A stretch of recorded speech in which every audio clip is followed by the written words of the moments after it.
Alex Crowley is a former political advisor to Boris Johnson, worked for him a couple of times as Mayor of London, and well, he's at number 10. Alex,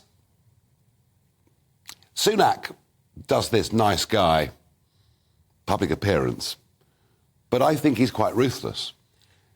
Well, that's what has been said about him. People have been sort of looking at this and saying, well, hang on, the Cabinet Office technically reports to the Prime Minister, Yep. so was he aware of this? Did he perhaps gently encourage this, maybe?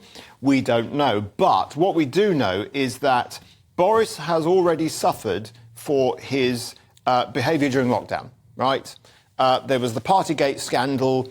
Broadly speaking, most people looked at that and said, that is not the behaviour of a Prime Minister who's meant to be setting an example. Would you agree with that? I would agree with that. I would accept that. And he suffered the consequences. He was forced out of office. So why are we now going back over all of this old ground? Why are we looking at diaries? Why are we saying, well, when he was at Chequers on that particular date, was Jacob Rees-Mogg stood at the right distance away from him when they were having a cup of tea? It's getting a little bit absurd. The COVID inquiry is an important thing, and we need to have it, but it should be focused on the actual decisions of government and what they did or did not do during a pandemic, which was, we've got to remember, an extremely fast-moving situation, and a situation that, at the time, the people who were dealing with it, officials, ministers, etc., it was a totally new thing. They were having to almost make it up as they went along. No, listen, nobody is pretending that it was easy. Not for one moment. And first lockdown I had no problem with. Thereafter I had very major problems with it. In fact, I have to be honest, I treated the whole thing with total contempt. After that, as millions of us, I think, did. Yeah. But that's by the by. This looks vindictive now, doesn't it? It does. And the problem is, of course, it makes it appear as if there is some political motivation behind it, whether there is or not. And, of course, that is not a help at all to the Conservative Party, because it shows Boris Johnson's supporters, and it's a dwindling band in Parliament, let's face it, right? Yeah. It gives them yet another reason to drag all of this stuff up. Again, if your objective is to prevent Boris from returning to any position of power or authority ever again, then the last thing you want to do is try and make him out to be some kind of victim. The last thing you want to do is create another row that means that people are... What are we doing now? We're talking about him. And that is... Boris is like any other politician. They want to be talked about. A politically motivated stitch-up. But often those that are involved with the stitch-up don't view it in that way. Let's face it, Boris is a Member of Parliament for Uxbridge. Given the polls, given demographic change in London, it's going to be a devil of a job. It is to hold on to. So he would like to go on the chicken run to Henley or a safe seat. He's done it before. Well, he's perfectly capable of doing that. I just think, even if his support in Parliament is dwindling, and Jacob Rees-Mogg is still the high priest of Johnsonism, and fine. But the point about Boris is, if he's on your backbenches, whether you're in government or opposition, and potentially worse in opposition, everything he says gets massive media headlines. Yes, and I think it perhaps surprised a lot of people that he chose to stay in Parliament. The common wisdom is that when a Prime Minister leaves, they tend to either... some of them go to the backbenches. Unfortunately, half the backbenches are full of ex-Prime Ministers now. There's a few of them out there, that's the nature of things. But generally speaking, the accepted wisdom is they go off and do other things. Boris decided to stay, which, by the way, leaves him subject to a higher standard of scrutiny and accountability, which he could have avoided, of course. The only reason we know how much he's paid for a speech, because he views, because he's there. He thinks there is a second coming of Boris Johnson. Indeed, and that's absolutely right. And there's quite a lot of people within the Conservative Party who obviously don't want that to happen. So.